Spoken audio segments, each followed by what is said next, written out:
এখন তুমি আমাদের জীবনের तमाम গুনাহ খাতা গুলি মাফ করে দাও।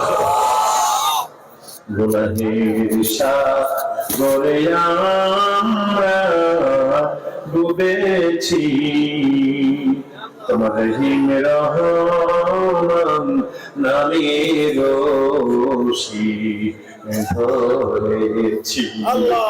নিজের হাতে বান্দা তুমি বানায়া কেমনে দিবা জাহান্নামে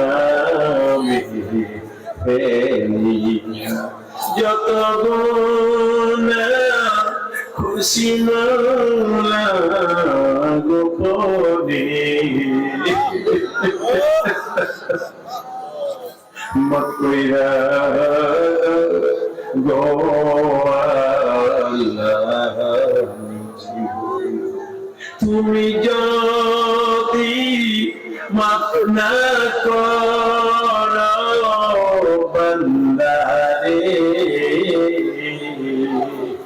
বলো তোমার বান্দা যাবে কার কাছে?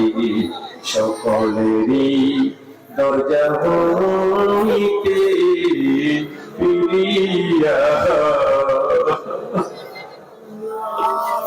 তোমারই গো রোজায় রইলাম বসে।